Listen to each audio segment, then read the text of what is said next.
ఎవరినో మానసిక రోగులను లేకపోతే వాళ్ళు సెటప్ చేసుకున్న వాళ్ళని వేదిక మీదకి తీసుకొచ్చి, ఎవరు నువ్వు, ఎక్కడి నుంచి వచ్చావు నువ్వు, పోనాళ్ళు ఏమైనా సంకెళ్ళు దింపేసి అంత శక్తి గలవాళ్ళు అంటే తోస్తే పడిపోతుంటారు. యేసు ప్రభు దగ్గర ఉన్న దెయ్యాలు తోస్తే పడిపోలేదు, సంకెళ్ళు వేస్తే పురికోస తెంపినట్టు ఏం చేసాయట, తెంపి అవతల పడేసాడు సంకెళ్ళు. ఇలా ఉఫ్ అంటే పడిపోతుంటారు. వీళ్ళు ఏమని పలుకుతారు, నువ్వు ఎవరు, నువ్వు నేను మైసమ్మని, నేను కనకదుర్గమ్మని. వాళ్ళ హిందువులు ఆరాధిస్తున్న దేవి దేవతలు, వాళ్ళను సాతానులుగా చూపించే నీచమైన గుణ లక్షణాలు. అది నిజమా? అది అబద్ధం. అది నిజమేదో అబద్ధమేదో ఏంటో ఆ మానసిక స్థితి బాలేదు వీళ్ళకి. అలాంటి మాటలు మాట్లాడి ఎంత మందిని శత్రువులుగా చేస్తున్నారు. ఇప్పుడు కనకదుర్గమ్మ తల్లిని ఆరాధించే వాళ్ళు, ఇప్పుడు మరి విజయవాడలో ఆ కనకదుర్గమ్మ గుళ్ళో నుంచే వరద బాధితులకు భోజనాలు వెళ్తున్నాయి. అందులో అన్ని మతాల వాళ్ళు ఉన్నారు, మరి తింటలేదా?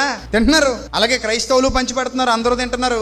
ఇస్లాం వారు పంచి పెడుతున్నారు, అందరూ తింటున్నారు. తినేటప్పుడు కొంచెం ఆలోచించాలి కదా. తిండి కడుపులోకి వెళ్తున్నప్పుడు ఆ తిండి పెట్టే వాళ్ళ పట్ల కూడా కొద్దిగా గౌరవం ఉండి మనుషుల్లా చూడాలి కదా. ఒకరి మతాన్ని మరొకరు ఏం చేయాలి, గౌరవించాలి. అది మంచి పద్ధతి.